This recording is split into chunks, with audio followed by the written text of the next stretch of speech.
모사드의 모든 것. 제2화.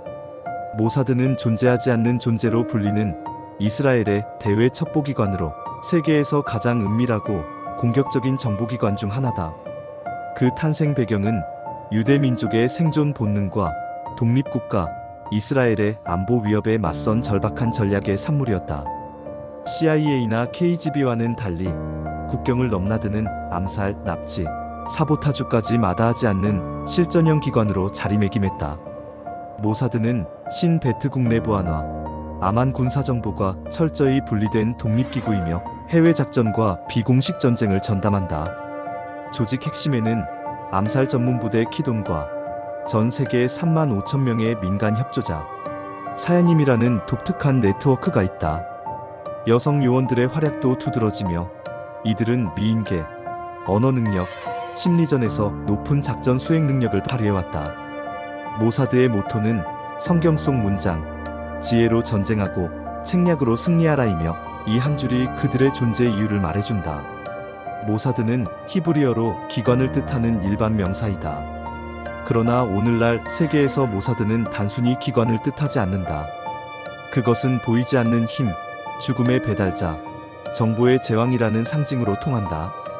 이스라엘 사람들은 이 기관을 하모사드, 즉 그 기관이라고 부른다. 이는 더 이상 구체적인 이름을 말할 필요 없이 단 하나의 기관만을 뜻하는 대명사처럼 기능한다.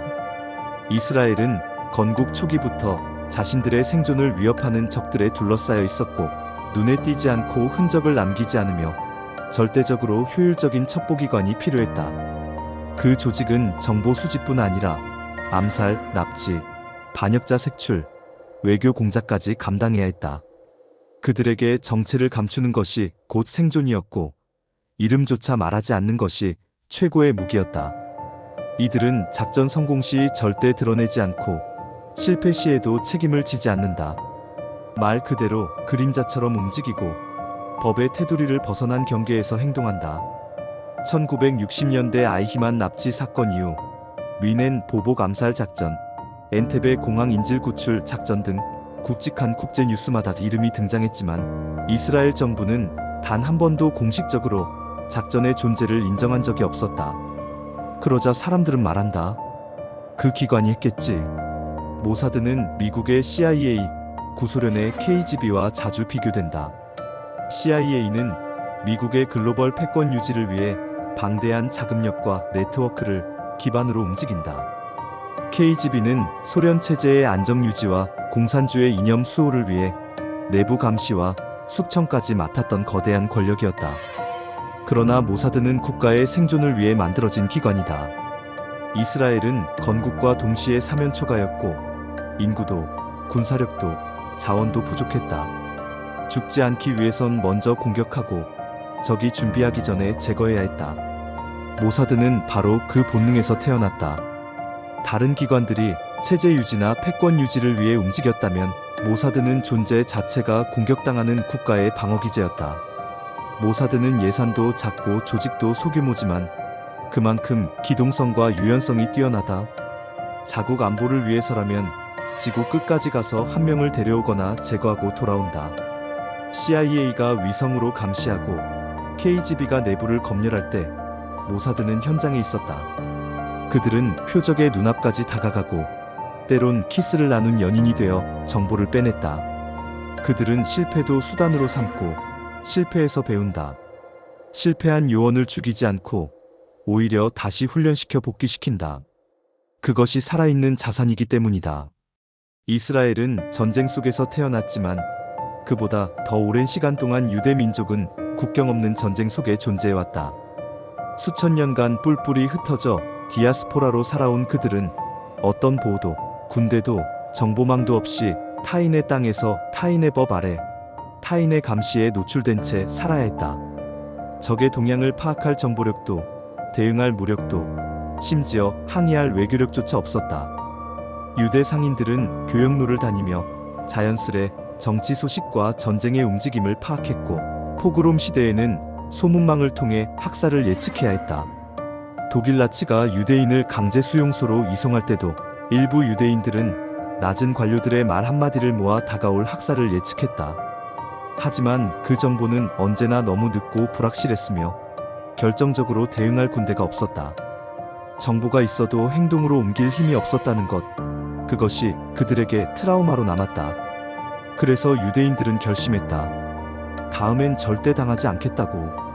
전쟁은 누가 먼저 공격하느냐가 아니라 누가 먼저 알고 있느냐의 싸움이라는 것을 역사로 배웠기 때문이다. 이러한 절박한 집단적 기억이 이스라엘 건국 이전부터 암암리에 비공식 정보기관을 형성하게 했다.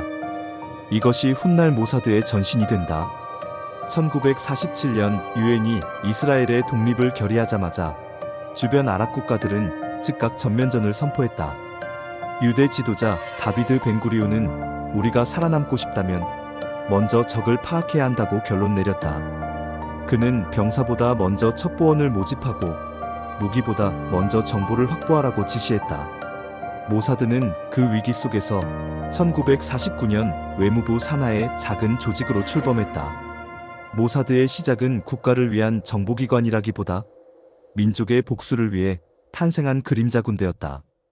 이스라엘이라는 나라가 세워지기도 전 유대인들은 자신들을 말살하려 했던 세력에 대해 잊지 않았다. 이스라엘에는 세 개의 주요 정보기관이 트라이앵글처럼 정보 생태계를 구성한다. 대외 정보기관 모사드, 국내 보안과 반첩보를 맡는 신 베트 신벳, 군사정보를 총괄하는 아마나먼이다. 신 베트 SHABAK 또는 신 벳는 이스라엘판 FBI로 이스라엘 영토 내 테러 방지, 스파이 색출, 반국가 활동 감시, 고위 인사 경호를 담당한다. 팔레스타인 자치구에서의 암살이나 체포작전, 극우 유대인들의 폭력행위 감시 등도 신 베트의 몫이다. 국민의 침묵을 구매하는 기관이라 불린다. 아마나먼은 이스라엘 군 소속으로 군사적 전략 정보 수집, 적국의 군사 움직임 감시, 전시작전 계획 수립 등이 주된 역할이다. 모든 국경 지역의 감시, 체계, 사이버전 분석, 위성정보 분석 등을 맡으며 특히 기술력에 강하다. 조용한 전략가이자 군사작전의 정보뇌이다. 모사드 모세드는 이스라엘의 대외 공작 전담기관이다. 해외 스파이 공작, 표적 암살, 정보 수집, 첩보전, 협박, 회유, 위장, 사이버 공격 등 국가 바깥의 모든 일을 담당한다. 주로 외교관, 상인, 교수 등으로 위장해 세계 곳곳에서 활동하며 사야님이라 불리는 자발적 협력자, 수천 명을 네트워크로 운영한다. 정리하면 신 베트는 집안을 감시하고 아마는 전방을 감시하며 모사드는 집 밖에서 적을 먼저 없앤다. 이 모든 정보기관을 조율하는 최종 결정자는 이스라엘 총리다. 모사드는 철저하게 비공개이면서도 치밀하게 짜인 내부 구조를 가지고 있다. 전통적인 수직형 조직이 아니라 임무 중심으로 유연하게 변형 가능한 셀 기반 작전 네트워크에 가깝다. 첩보 수집 과차츠라노트 세계 곳곳의 모사드 요원을 통솔하며 이중첩자 운영, 고급 정보원 포섭, 정치 군사 산업기밀 수집 등을 담당한다. 모사드의 눈과 귀다. 키동 KIDON 악명 높은 암살 납치 특수부대로 약 5,070명의 정예 요원으로 구성되며 암살, 유괴, 정적 제거를 전문으로 한다. 모사드 작전의 칼끝이다. 기술과 테크니트 사이버 감청, 위조 여권 제작, 감시, 장비 개발, 해킹 공격 등을 전담하며 모사드를 21세기에도 최전선에 설 수 있게 하는 기술 핵심이다. 정치 연락과 타일, 세계 각국 정보기관과의 협력, 고위 외교 채널 조율, 우방국 내 스파이 운용 등을 담당한다. 지역과 디파트멘트 지리적으로 세계를 8개 지역으로 분할해 관리하며 각 지역 언어와 문화에 능통한 요원들이 배치된다. 분석과 정보 수집을 통해 얻은 각종 데이터를 종합적으로 분석하고 총리에게 전략 보고서를 올리는 기능을 맡는다. 훈련과 요원 양성의 심장으로 실전 배치 전 고급 훈련뿐 아니라 언어, 심리, 고문기술, 취조, 사교술, 문화위장법, 금융 분석까지 훈련시킨다. 심리전 기만과 LAP 선전, 허위정보 유포, 여론조작, 언론 공작 등 심리적 전장을 관리한다. 이 모든 부서를 총괄하는 자가 바로 모사드 국장이며 그는 이스라엘 총리에게 직속 보고한다. 키돈 KIDO에는 히브리어로 창끝을 뜻한다. 모사드 작전의 최종 관통 지점이자 실행의 칼날이며 절대 실패하지 않는 무형의 전사들이다. 세계에서 가장 무자비하고 정확하며 신속하게 움직이는 암살 특수부대이다. 공식적으로 존재가 부인되지만 전 세계 정보기관은 모두 알고 있다. 키돈은 모사드 내 암살 납치 전담 부서로 약 5,070명으로 추정되는 정예 요원들은 모두 이스라엘 방위군 IDF에서 정해 전투 경험을 가진 자들 중 선발된다. 단순히 총을 잘 쏘고 싸움을 잘하는 게 아니라 언어 감각, 위장 능력, 심리전 대응, 표정 제어까지 포함된 무결점 인간 병기가 되어야 한다. 이들의 훈련은 2년에 걸쳐 비공식적으로 진행된다. 각종 총기류, 냉병기, 폭발물 사용은 기본이고 호텔 침입술, CCTV 사각지대 파악, 위장, 미인계 등 상상을 초월하는 훈련에 포함된다. 2010년 두바이에서 하마스 군사 지도자 마흐무드 알마부후가 호텔방에서 심장마비로 죽은 듯 발견됐지만 실제로는 목에 마비제를 투여당한 뒤 전기 충격으로 살해당했다. CCTV를 추적한 결과 사건 당일 호텔에는 서로 다른 여권을 가진 다수의 외국인이 들어왔고 모두 몇 시간 내에 출국했다. 전원 키돈으로 의심됐다. 키돈은 명령 없이는 절대 방아쇠를 당기지 않으며 모든 암살에는 사전 승인 절차가 존재하고 총리 혹은 국장급 인사가 결재를 내려야만 실행된다. 키돈의 목적은 제거뿐 아니라 메시지 전달이기도 하다. 우리가 너를 알고 있다. 언제든 도달할 수 있다. 그리고 어느 날 숨소리 없이 죽게 될 것이다. 이 심리적 압박은 적들에게 공포 그 자체로 기능한다.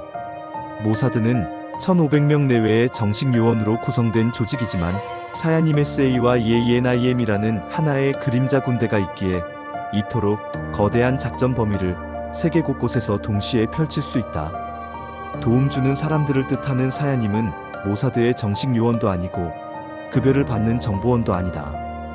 대부분 이중 국적을 지닌 유대계 이민자이거나 유대 공동체의 일원이다. 전 세계적으로 35,000명 이상의 사야님이 존재하며 이 중 상당수는 자신이 정식 협력자라는 인식조차 없다. 이들은 유대인의 생존을 위한 작은 협조라는 신념하에 모사드 요원이 필요로 하는 차량, 숙소, 컴퓨터, 은행 계좌, 의료정보, 교통편, 심지어는 가짜 신분까지 제공한다. 2010년 두바이 호텔에서 하마스 간부 마흐무드 알마부후가 암살됐을 때 범인들이 사용한 여권 대부분은 유럽 국가 유대인 네트워크를 통해 위조되었고 차량 숙소 위장 서류 모두 사야님을 통해 조달된 것으로 추정된다. 사야님은 군사작전에는 투입되지 않지만 작전을 가능하게 만든다. 그들은 조직이 아니라 하나의 민족 기반 작전 플랫폼을 갖고 있는 셈이다. 모사드는 세계 어떤 정보기관보다도 여성 요원의 비중과 활용도가 높다. CIA, MI6 등 주요 정보기관에서 여성은 주로 분석이나 언론 담당 업무에 배치되는 경우가 많지만 모사드는 여성 요원을 현장 작전, 침투, 암살, 포섭, 납치 같은 최전선에 투입한다. 모사드에게 여성은 약점이 아니라 무기이며 단순한 도구가 아니라 작전의 열쇠다.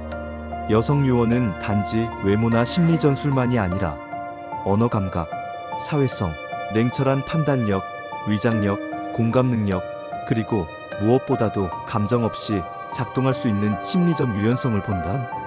대부분 군 복무 경험과 고등교육을 받은 이스라엘 엘리트들이다. 의료인, 심리학자, 언론인, 심지어 공연예술 출신도 존재한다. 가장 유명한 사례는 실비아 라파엘이다. 그녀는 남아프리카 공화국 출신 유대인으로 모사드에 스카우트되어 다양한 언어에 능통하고 차분하며 논리적인 성격 덕분에 정보 수집, 위장 잠입, 심리전 훈련에서 탁월한 성과를 보였다. 1973년 릴리 한메르 사건 당시 민엔 테러범을 암살하려다 무고한 남성을 5인 사살하는 바람에 체포되었으나 감옥에서 수감 중에도 절대 조직을 발설하지 않았고 15년형 중 5년만 복역하고 풀려났다. 또 다른 사례는 2010년 두바이 마부후 암살 작전이다. 당시 암살팀 중 최소 4명이 여성 요원으로 구성되었으며 이들은 호텔 직원, 관광객, 비즈니스 여성으로 위장한 채 타깃을 추적했다. 모사드 여성 요원의 가장 강력한 무기는 의심받지 않는 존재감이다. 사회적 시선은 여전히 여성은 위험하지 않다는 전제를 깔고 있고 모사드는 바로 이 점을 악용한다. 여성 요원은 자연스럽게 접근하고 타깃과 교류하며 정보와 관계를 함께 수집한다.